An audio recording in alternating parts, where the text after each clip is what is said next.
What's going on, everybody? Welcome back to Marsh Talk. Today we got a really good guest for you.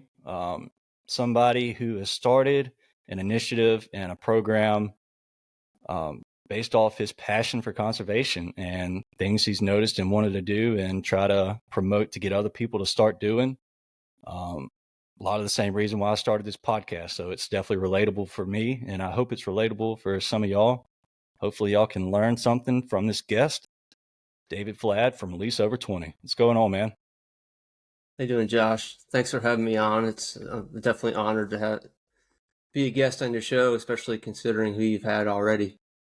Oh man, it's some people that I look up to that I've reached out to, and I gotta say, you're part of that. Your initiative is something that really inspires me, and so you're somebody I was like, man, I have to get them on the show. So thank you for coming on. Yeah, sorry, it's kind of been like we've been talking about this off and on for, I don't know, it's been a few months, I think, but I'm glad we finally were able to work it out. So yeah, one thing I've learned doing this process is it can be hard to line up schedules with people. So I completely understand. I'm just glad we're finally able to do it. Yes, sir. Tell me a little bit about yourself. Maybe something people don't know yet. Well, I'm in Charleston, South Carolina, but I'm what they call a damn Yankee. I migrated here from Western New York. That being said, I've lived here half my life. I've been here since '97, and a lot of my Southern friends say we're actually gonna adopt you. We're gonna call you Southern now. So honestly, I feel like I definitely relate more to the South than I ever did to the North. But yeah, so I moved down here in '97, and I fished a little bit as a kid. I grew up without a father, so I didn't really have like a lot of times I hear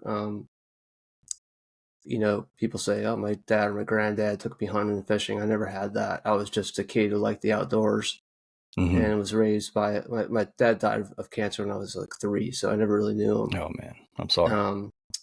So I just would fish in the neighborhood pond, and we had like a house on a lake in the Finger Lakes in Western New York, and I'd fish off the dock, and like it sounds stupid, but I would literally like get on my belly with a piece of hot dog on a hook on a string right from my finger, and like I could look through the slats and see down in the water and watch like little rock bass come up, and like I could figure out how to entice them to eat that thing.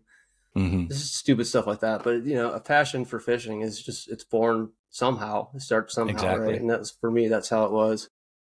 I didn't really have a boat, so I couldn't really get too serious about it. But anyway, I moved to Charleston, and one day a friend invited me trout fishing in the fall, and on his boat, and I didn't really know much about it.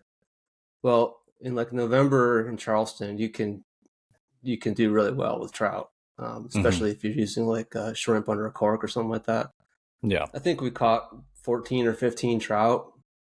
But I was like, oh my gosh, this is awesome. I got to get a boat. I got to figure out how I can make this part of my life. And I quickly realized that this was like, if you live in Charleston and you're not on the water, you're missing like more than half of what the area has to offer, because it's just such an incredible place. Whether you're fishing or not, just got to get on the water. Yeah. And ever since then, I'm an engineer, so what I would do is go and devour all the information I could find about inshore fishing. I was like, and this is before social media, right?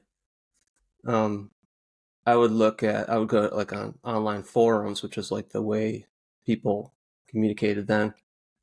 And I would look up articles, and it's kind of funny because I would like Google searching trout fishing, and I stumbled upon Mike McBride's articles out of Texas Saltwater Fishing.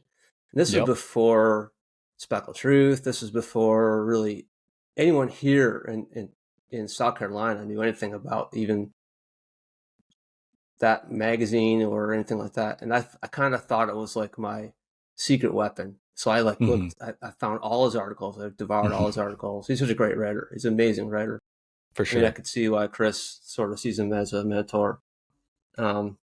He's just amazing, amazingly talented. Wish he'd write a book. Yeah, no kidding. But I think actually went so far as to like copy the words from the articles and paste them into like a Word document. So I have a record of all of them. I realize I'm kind of rambling here, but No, you're good. anyway, fishing became a big part of my life, and ever since like this was like 2006 is when I bought my first boat, and it's just been wide open since then. If you could have asked me 2005, would I own a fishing lure company and be the founder of a fishing conservation nonprofit, I'd be like, what are you talking about? Like You're it's crazy. crazy. Yeah. So anyway, it's funny how, you reach these forks in the road of life, and you take one fork and it just changes your whole life course, But but other than that, like a lot of people don't know my day job is like I'm a optical metrology engineer / software developer. So I don't talk about it very much, and I usually can't talk about it very much because the work that I do is kind of considered like, usually trade secret to the company I'm working for. Mm-hmm. But, that's my day job. iStrike is a side hustle, and Release Over 20 is like, a third side hustle. So, or a Right. second side hustle. So just I'm really busy. Everything I do, I love to do, but it just spread a little thin sometimes. But yeah. So in a nutshell, that's who I'm at, or who I am. So That's good. Somebody who keeps her nose to the grindstone, it sounds like. for sure, Um, yeah, nonstop. now, for any of my listeners who don't know, you mentioned iStrike. So you are a co-founder of iStrike Fishing? Yes, sir. Yeah, co-owner.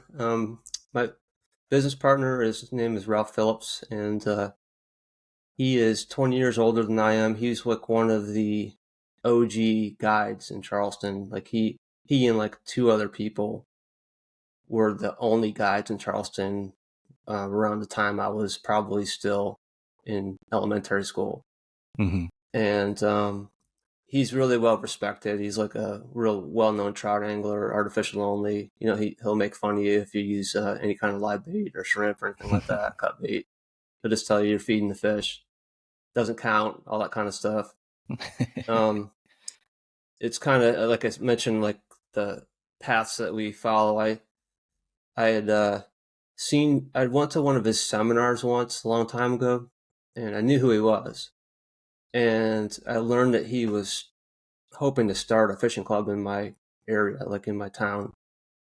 So I went to like the interest meeting, and he being as connected as he is in this area, for the founding board member, he had a literal who's who of fishing in this area. He had like the like the operations manager of Scout Boats. He had Mike Abel Sr., who's the founder of Haddles Point Tackle, which is like the biggest tackle shop in town.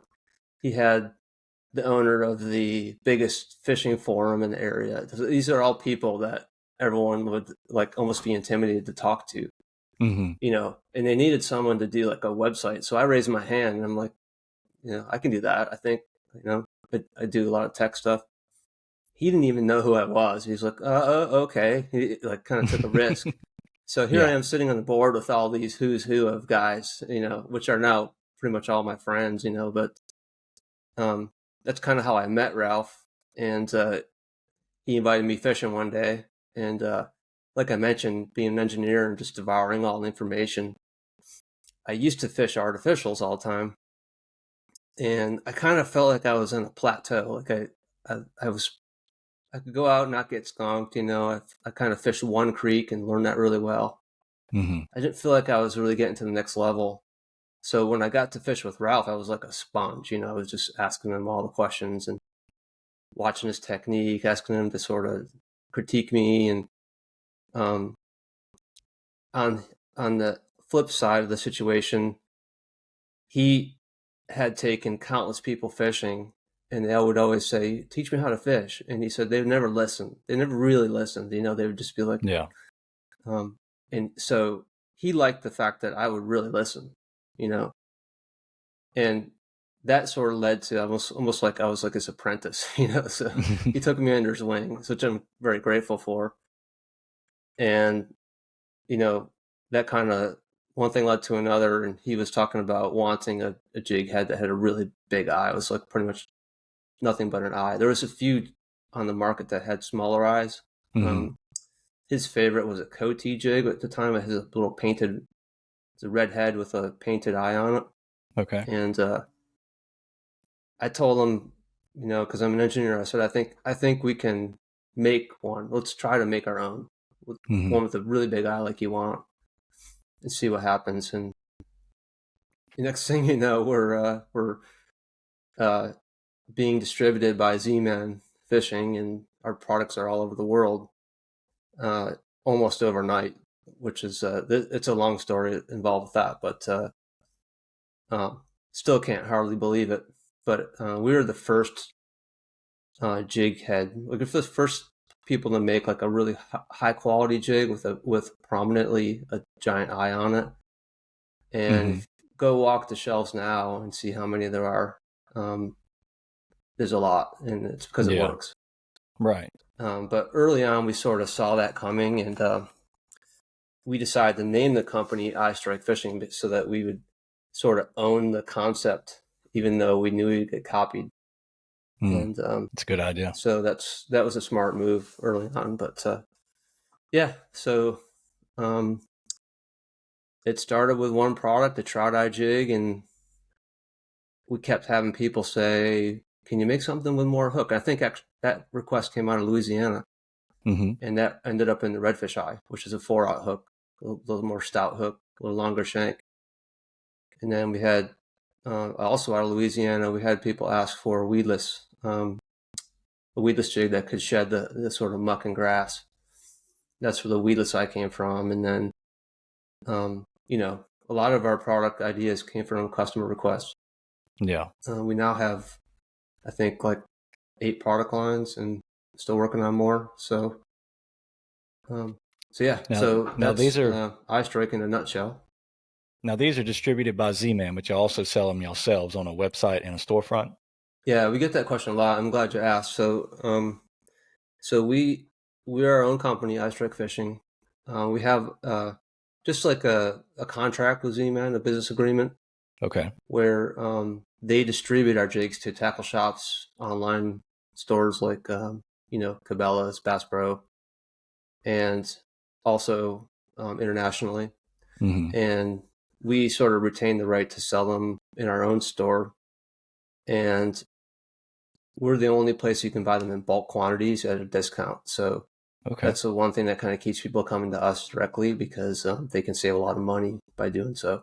Same Yeah. product though, with very slight exceptions. It's almost always the same exact product Okay. that you get like on the shelf under a Z-Man package, and we get a little cut of those sales. So That's good. it's a pretty cool arrangement, and man, the people at Z-Man are amazing. We're really, really, really grateful to be associated with them. Yeah, absolutely. I mean, they're a top-notch company, so to be Yeah. associated with them is that's a big deal. Mm-hmm. Yep. You mentioned y'all's weedless one, man. I just seen the other day y'all had that, and I was like, wow, I've never seen this. I need to try that. Yeah. I love fishing a jig head with that type of weed guard. Mm-hmm. So yeah, I definitely gotta get some of those and try them. Yeah, give it a try. So we have 2 weedless jig styles. We have the Texas eye, which I don't know if you've seen that before. It's like an articulating head on a worm hook, Mm-hmm. and that's a little less weedless, but it's 3 times as weedless as an open hook. you know. Yeah. But the weedless eye with the weed guard on it is definitely very weedless. Like if it picks up any kind of grass, you just kind of shake it hard and it'll just fall off pretty much. Yeah. It's there's always trade-offs with weedless jigs, because it's at some point you're gonna miss a really subtle bite, Right.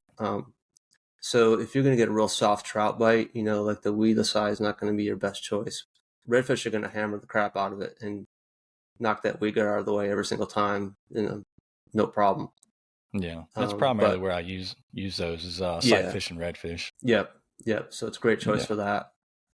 I mostly myself fish the Texas eye. It's like my favorite product that we have. Okay. It's a perfect combination of weedless, snag resistant, but still get super good hook sets on it. And I think that it makes like a little bit of clicking sound just from the head being attached to the hook by it's freely able to pivot. It makes a little clicking sound too, and I believe that makes a difference too. Interesting. Yep. So you're a full-time engineer. You run a tackle company distributed by a major manufacturer. Where does release over 20 fit into this, man? Yeah. So it's this is something I think the conservation mindset. I think I was just kind of born with it. It just comes naturally to me. I believe it. I feel it in my bones, Yeah. And the origin of it really was, South Carolina. We actually have data to back this up. But we have the worst trout fish. Yeah. I don't really know why. I know that our trout all stay in our estuary all the time, so they don't migrate or anything like that. We've got super big tides, 6-7 feet. It's pretty common every 6 hours. But I was, like I said, I kind of got wrapped up with Ralph, who's like a prominent trout fisherman. He got me really excited about trout fishing. And I wanted to catch bigger. Like I was wondering why there wasn't better trout, and I was just thought maybe it's because we don't have an upper slot for them. Probably at this point, pretty naive about just everything, but I was like, well, there's an upper slot for redfish here in Charleston, 23 inches, and our red fishery is probably among the best in the country because of it. And I started asking, like, would there ever be an upper slot for trout? And this is some people that I knew who were involved in CCA and had a lot of like knowledge about how the laws are made in the state. And I was told this is never ever will there be an upper slot for trout. And it really frustrated me because I was like, what the hell, like it's kind of like defeating almost when you think it'll never happen. It's like, well. And I don't know how long it took. It was a few days. It was just kind of like burning a hole in me. I was just thinking about it a lot. And it almost kind of hit me on the head like an epiphany. And I was like, there's nothing that says I can't make my own upper slot, even if the law says there's no upper slot. I can make Dave's upper slot, some number, and then pretend it's the law, and I can start today. I don't need to wait for a law to change. I can just make this my personal mission, right? In hindsight, it sounds kind of dumb, like it's kind of obvious or whatever. But it doesn't. It wasn't. It's not. It wasn't for me. It was like, oh my God, this is what I can do. I can do this today. I can start now. My personal mission, So here in Charleston, a 20-inch trout is an aspirational fish. Like, just for example, I'm now a much better fisherman than I was then. But even today, I only catch maybe 12 or 13 a year over 20 inches.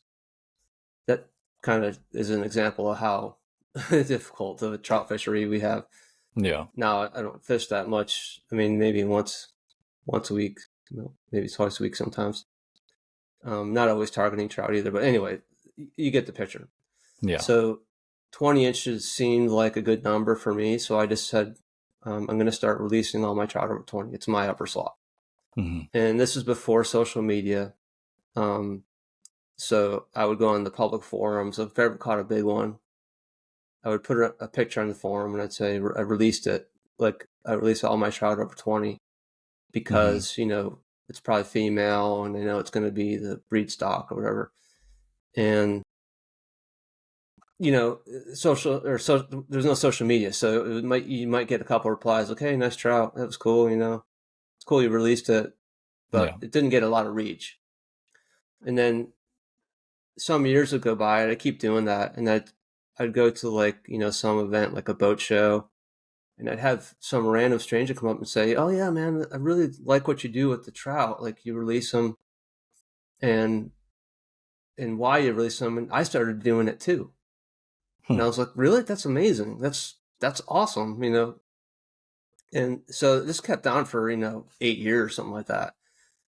Not a big impact because it was like just a few people that had sort of, I put it out there and never know who was listening. Right. And then I was talking about, just like I'm talking about with you right now on a different podcast in North Carolina, Eastern Current. And a guy named Joe Neely from CCA in North Carolina. I'm in South Carolina. So North Carolina CCA was listening and was like, this is exactly what we're trying to promote here in the state. Let's, he got a hold of the podcast host and said, you got his number? Like, can I call him? He's like, yeah. So he called me and we talked about it. He's like, let's make this something for real. Because on the podcast, I was like, I'm thinking about maybe making this into something, but I don't know if anyone's going to care. I don't know if I don't know what to call it, Yeah. stick or resonate with anyone.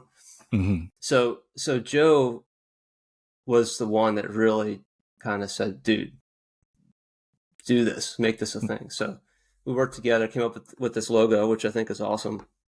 Oh yeah. And I started doing it nights and weekends, like using iStrike's resources, because it was just like the printer, the mailing, and I was handwriting the addresses for decals, and I was sending them out like once a week and just licking stamps, sending them out. And it grew so fast, Josh. It was like, it started in like March or April of 2020. And man, by fall, we had like 5,000 followers or something like that on Instagram. We made an Instagram page, and it grew so much that I was like, I think I want to make this into like a nonprofit. I want to make it its own separate thing. Mm-hmm. Reason being is that, like we talked about, I'm a co-owner of iStrike. It was getting associated with, this is like iStrike's thing, and I didn't want people to think that this is a way for me to promote my business through conservation, like a virtual signaling type thing. Mm-hmm. It's not. Like I told you, this predates iStrike fishing. Even this was something that I feel in my bones, and that's like, I'm all about this as a standalone thing. And iStrike's just a sponsor like all the other sponsors are. It's like separate, Yeah. It's the point now where we have all of our own, resources, and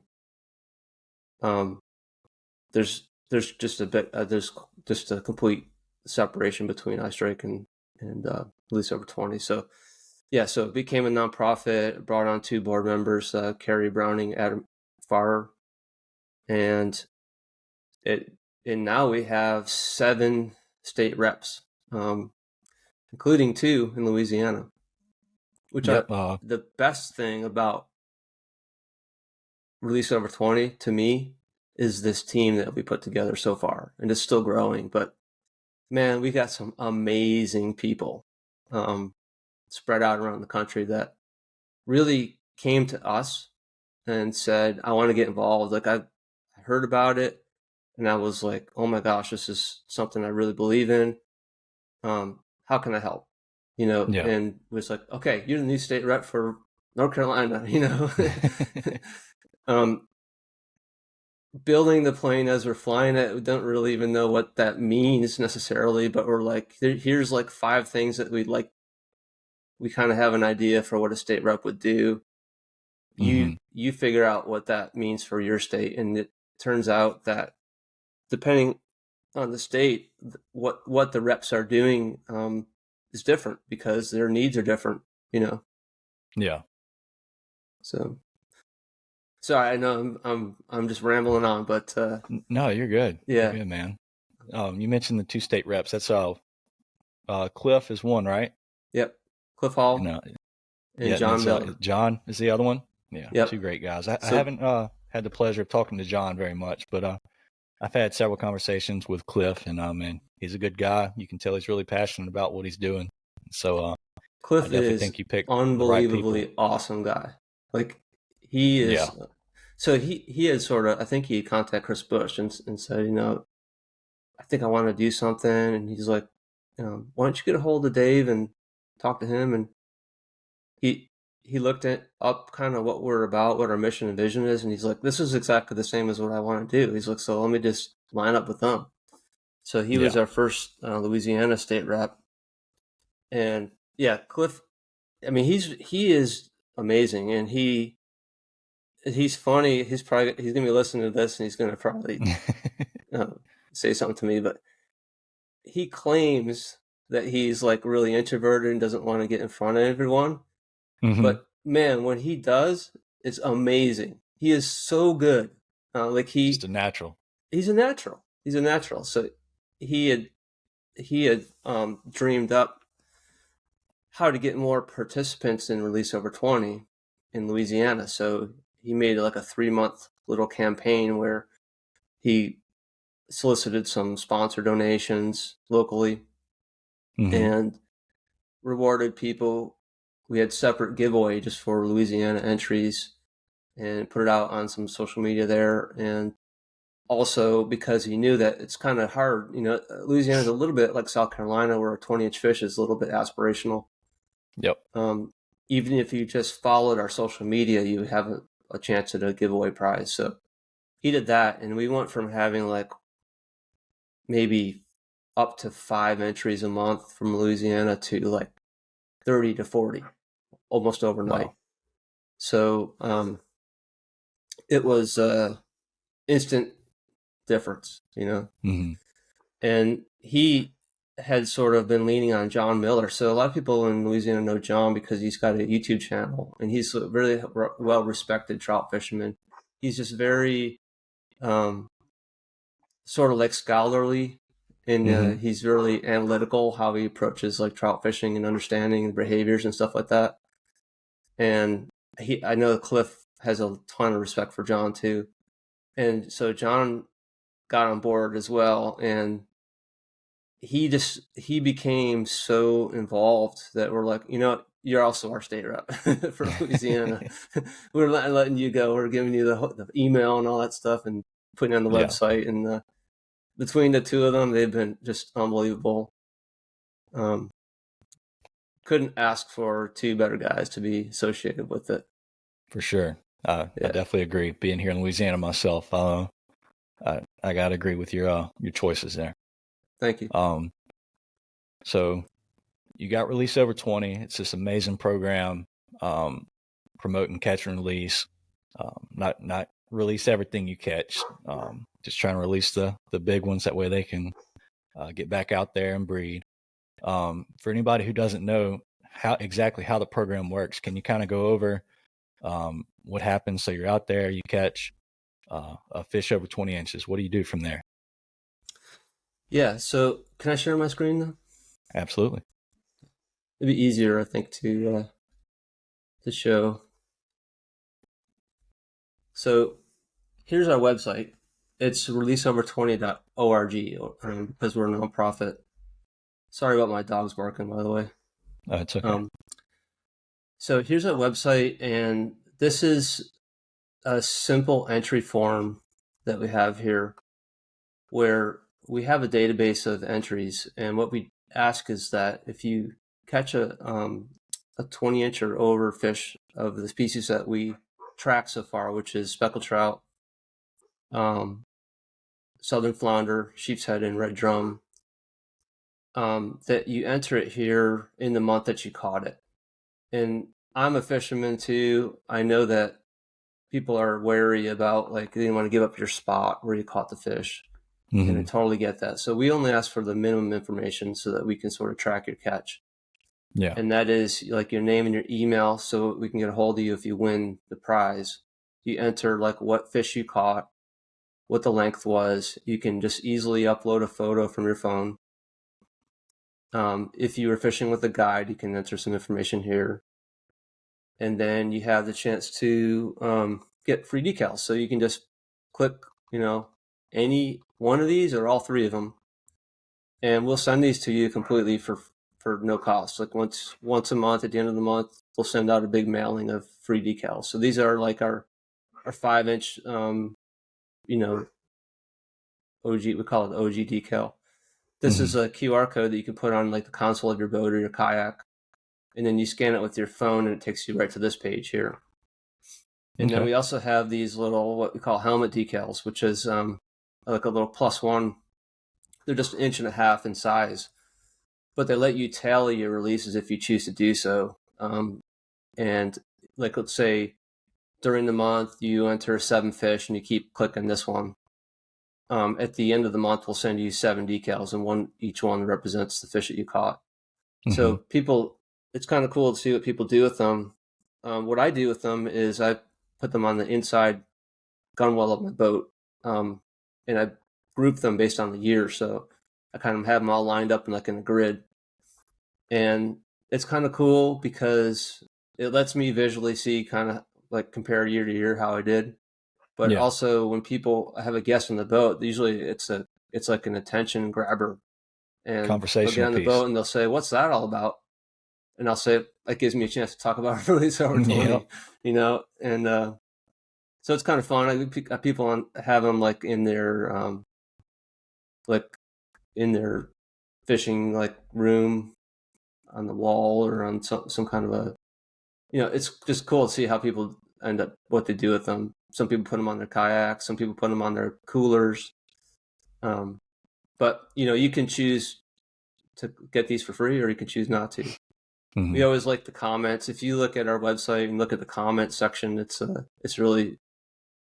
very gratifying to me to read the comments, because there's so many just nice comments that people say about, love what you're doing. Like, I hope this makes a difference for my grandkids, and, things like that. Yeah. So that's basically what it is. So you enter every fish, here through our main website page. And then at the end of the month, we have a live giveaway. So we've got a lot of sponsors. So let me show you my sponsor list. This is our list of current sponsors, and you can see there's some big names in the industry here. And all we ask of them is that they donate some of their product, and we give it away. So it's kind of like being Santa Claus, at the end of the month, we give away 4 pride packs worth like $75 to $100 each. And we just kind of mix and match a bunch of stuff. And we do it live. It's broadcast to Facebook and YouTube. And the reason we do it live is that I've always been skeptical when someone does a giveaway that it's rigged. It's like they want their buddy to win or something. Right. I want people to know that truly anybody can win this, because there's no way for us to rig how we do it. We have the spreadsheet of entries, and we do a randomizer when we roll it 3 times. The third time's a winner, and then we scroll down and see who won. And it's cool because we've had a lot of people win more than once. The reason it works that way is it's like a raffle ticket, right? The more fish you enter, the better chance to win. So if you enter 30 fish, you got a lot better chance than someone that entered 1 fish. Yeah. So it's fun, it's something, it's fun just to give away stuff, to reward people for the behavior that we're hoping that they practice, which is releasing over 20. And the thing that I'm most excited about and proud of this program is the outreach we're doing with the biology of the species, because to me, it's that information that makes this a no-brainer. Like, we all know, like, the big fish are breeders, and the more you release, there's going to be exponentially more fish in the future because they have their own offspring, which those offspring have their own offspring and whatever. That's not kind of obvious, but we have this science page here that oh there we go, where we put these facts. So what we do is look at research papers, which might be 130 pages of scientific jargon and complicated looking charts with all this analysis, and nobody really reads those except people that are in the research field. Right. So what we do is we take the information that's relevant to the average angler and boil it down to these things, which we call tiles. And we sort of cycle these through our social media. And we don't post anything if it's not backed up by scientific research. We don't guesstimate. This is factual data. Mm-hmm. And we've taken a little bit of criticism, and rightfully so, because most of this data comes from South Carolina. Mm-hmm. And we've had a lot of people say, well, that's really not true in Texas, it's not really true in North Carolina. And that's relevant. And we're going to be making some improvements in this, but it gets the message across, and it's still relevant, although the actual numbers might not be exactly the same. Yeah. But, one thing that is really relevant, like for trout, is that, a 20-inch trout is around 3 to 4 years old. It's extremely rare. We here in South Carolina, if you start with 1,000 trout year zero, by the time it's 4 years old, there's only 8 of those remaining just because of attrition. Yeah. So, it's already a needle in a haystack. But then when you realize that trout is like far more likely to be female than male, like probably 8 of 10 or 9 of 10 at that size is female, and that size trout will spawn about 20 million eggs a season. And, it probably has superior genetics, which, it makes it like, wow, okay. Now I realize, instead of just holding this fish, oh, that's a nice fish, a lot more about it, the facts behind it. It's like, wow, this is really important for me to release this fish, Yeah. This one is pretty shocking to most people, and I didn't know this myself. So I use myself as an example. Like, I myself didn't know a lot of this information until I started looking into it. Mm-hmm. But all keeper flounder are female, 100%, maybe 99.5%. Yeah. Almost all of them are female. So, we have charts that show results of trammel netting and electrofishing in South Mm-hmm. Carolina that show that there have been a 30-year decline in flounder stocks. Yeah. Well, they're all female, and most people that catch a keeper are keeping that because they're delicious on the table. Right. So once you realize they're all female, it's like, well, maybe I'm going to start letting them go, the bigger ones, Mm-hmm. And then another one that I think is really impactful is this one, is that most people don't realize that an in-slot redfish is probably never spawned. Yep. They don't spawn until they're like 28 to 33 inches. So if you keep that redfish, it's never even had a chance to reproduce. Yep. So it's stuff like that. Like that, I think, is really, it's rewarding to me to get this information out so that people know, and it really makes it gives you the why. Why should you release over 20? It's not just because you think it's a good thing. It's because, well, here's the facts. It's, it really influences your decision, and nobody would know because they're not going to read these papers. Right. So, And it's like I always like to say too, like everybody has a right to an opinion. Um, and it's fair for you to have an opinion, but if that opinion isn't based off of facts or data, it doesn't hold much weight. So like when you can read good information that is from a scientific study, it's proven, it's backed, then you can make a good assessment and a good opinion for yourself. And a lot of times it's an eye opener, and it makes you realize, hey, this is what I need to be doing. The science backs it up. So yeah, it's really awesome that y'all are sharing that data for people to see. Another thing is I'm friends with a lot of like wildlife biologists, Hmm. and I don't know if it's the culture in that industry, but they're they're almost all afraid to sort of speak out. Hmm. And I don't know if it's for fear of someone like pointing out like a small technicality in something that they said, might not be 100% right. I don't really know why, but I wish they would, because Yeah. they don't do it enough.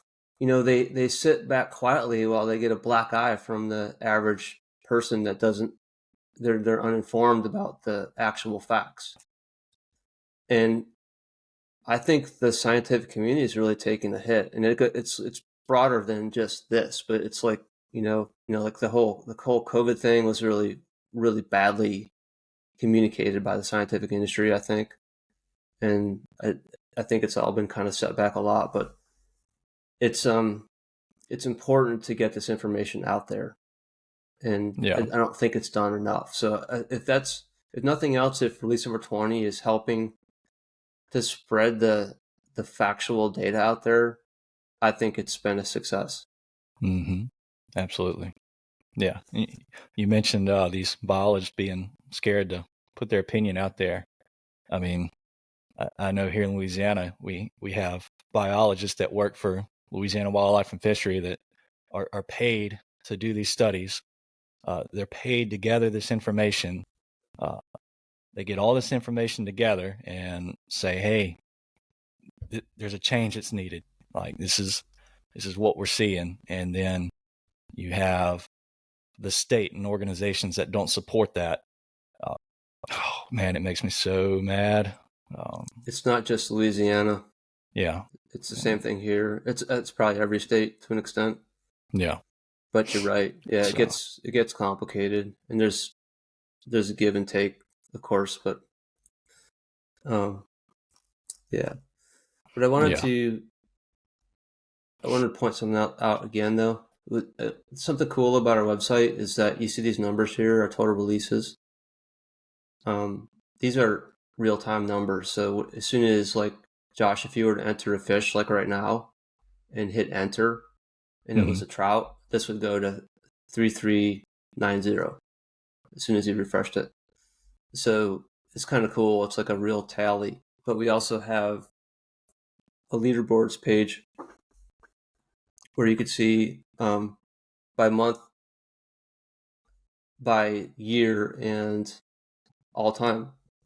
And we have top 10 leaderboards for anglers nationally, by state nationally, and also for guides. So we have a guide program where you can get recognition for your guide to be part of the program. It helps. We give Hmm. you sort of free advertising, and your clients have a separate giveaway just for their clients to win if they released an over 20 fish. And the guide gets unlimited free decals to distribute to people. And we're hoping to grow this program into something much more substantial, where the guides even have more incentives themselves to become part of it. Yeah. And we have over 90 guides around the country already signed up. Oh wow. You may have heard of this guy, Josh Sutton, out of North Carolina. Yeah, He's I've catching heard the more name. giant trout right now. And he's a great guy. He's leading this month with 16 entries. Wow. Um, but I think you had asked me a little bit about Louisiana's contribution. Yeah. So I Y'all, want to show since inception how y'all stand. It takes a little bit to refresh us because so many numbers, but so here's our all-time list of entries by state. okay. And here's Louisiana. Here you've got 386 fish entered. And I want to contrast that with Virginia, who has 5,026. So it's growing, but the participation in Louisiana is pretty low compared to other states so far. Mm-hmm. And even if it wasn't for the work of Cliff and John, this would be far lower. You'd probably be down here in the noise. Mm-hmm. And if you go to the all time and you scroll to the bottom, you can see the angler participation numbers. So this is a number that we as a board pay attention to pretty closely. What this means is that these are unique people. So, if you had entered 50 fish, you'd still only count as one on this list. Mm-hmm. So this is how many people that have entered at least one fish on our website. And our goal is to drive this up as big as we can. There's probably hundreds of thousands of anglers on the coast. We've only got 2,000 people that have entered a fish so far. We want to get that way up. But if you look down to Louisiana, you have 116 anglers that have participated, which isn't a lot. We could do better. And we can do how do you do better. that? You just, you tell your friends, tell them what you're doing, why you're doing it, tell them they can win prizes. We've had people win 2-3 times on our giveaways, get the free decals. None of this costs you anything. It takes 2 seconds to enter a fish. Right. And, a lot of people have asked us, why do you have redfish? Because, they almost all have upper slots around the country. Yours is probably, I think, 27. Yes, Louisiana? as of now, it's 27. Yeah, ours is 23. The reason is that it's like probably arguably the most popular inshore fish, and it gives us a chance to focus on it and talk about like handling the biology behind it. Even though you have to release those bigger ones, if you start releasing some that are in the maybe your upper slot, that gives them a chance to reach escapement, which means they've reached their upper slot. The rest of their life should hopefully be spent spawning and growing into bulls. Right. What I do with my little +1 decals for reds, like I enter all my reds over 20, but I only put a sticker on my boat if it's between 20 and 23, which is our upper slot. Okay. So they're fish that I could have kept but chose not to, right? Yeah. And that's another thing that I think is something that's fun to discuss with people, And if it's I also will put a sticker if it's over 30 because that's a aspirational fish here. So I'll just flip it upside down and put it on my boat, and that indicates it was over 30. But yeah, so that's the participation in Louisiana is still, it's got a lot of room to grow. And if Devin Denman, did you ever see the video that he made on Release Over 20? I did not. You got to check it out. It's so good because he's like, we didn't ask him to do this. He does all on himself, all by himself. He made this amazing video, and I think we have it on our Facebook page. If not, I'll post it again. But he was like, Louisiana has an amazing fishery. We've got hundreds of thousands of acres and fishable habitat, and you'd think we would be at the top of the list to Release Over 20. And then he shows like this chart, and he goes, wah, wah, wah. It's like, why not? So it's just really cool. And I know that like the general sort of measure of your success in Louisiana has kind of been like how quick you get your limit. And, I guess we're just trying to hope slowly but surely kind of start changing that mindset toward it's more a measure of your success to how many you caught and released. Maybe caught, took a picture and released it than it is how many you have on the deck of your boat at the end of the day or something like that. Yeah. And it's if we're not necessarily saying that you shouldn't keep your limit if that's the law, but we're saying that people who follow us are conservation minded people who are concerned about the future for their kids and grandkids Mm-hmm. and want to do something and start today. They can just start following Release Over 20, Yeah. And it's completely voluntary. You don't have to participate. But I feel like the more you know about the biology, and you see the things changing for the worse. It's just something that everyone can get behind. And the if you're watching this and you want to get involved, please reach out to us. We'll find a way. We'll put you in touch with Cliff and John, and there's plenty of things that we can do together, and just we want people to be part of this. This is not me. It's not the board. It's like it's all of us. Let's work together. Try to make something out of this. Try to make a difference. A measurable difference. Like Mm-hmm. in our vision statement. And I'm going to backtrack a little bit, but I want to give credit to Chris Bush and other podcasts like Millhouse, where they've sat down, like Chris has sat down with like these titans of the trout fishing world that have first person experience with what the fishery used to be. Mm-hmm. And his recording of that podcast is it's almost like a recording for posterity, so that those stories won't be forgotten. Yeah. And I think Ty, when he was on your thing, he talked about the shifting baseline theory, right? Which is something that I totally agree with. Mm-hmm. Especially because my partner Ralph, he tells me on the water all about how things used to be when he was in his 20s fishing this area. You should have seen the striper school, and there were 20 pounds on average. It's Mm-hmm. like, what? Kidding me? It's everyone's opinion of what good fishery is relative to their own experience. Well, we Correct. need to be listening to these old timers to hear what it really the baseline is. Right. Not our baseline, but their baseline. So our vision statement is to make an improved and then sustainable abundance of fish for the future.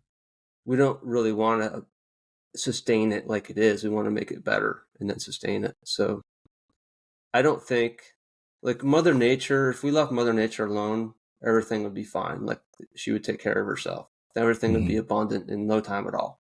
Right.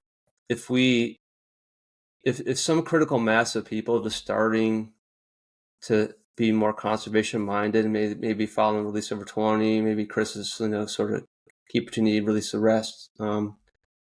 The Empty Stringers program in Texas. If some critical mass people start doing that, I really truly believe there'll be a measurable improvement around the country in the abundance of fish.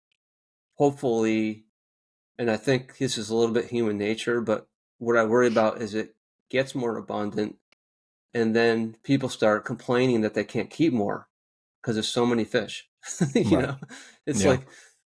like, man, I hate the thought of going fishing and grinding all day for a few fish and feeling so grateful that you caught one good fish. When the other side of the coin is you go fishing and you just wail on them all day and you're releasing them, but you're having an amazing time catching. Like, Right. what future would you rather have? I know what I would choose. Absolutely. So, I mean, maybe it's pie in the sky, but I have to believe that it's possible. Because what other choice do we have?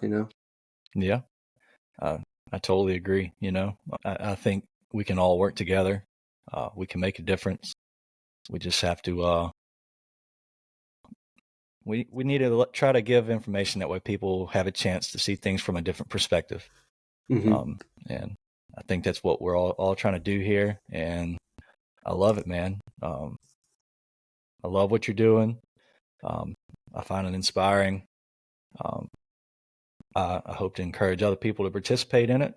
Hopefully we can get some more Louisiana anglers on board. That way we can get some good data and maybe can revisit this conversation and compare it, That'd be amazing. Yeah, for sure. Well, Dave, I really appreciate your time. I appreciate you coming on the show. It means a lot to me. Like I told you at the beginning, you're somebody who I look up to because of what you're doing. It aligns with what I want to do.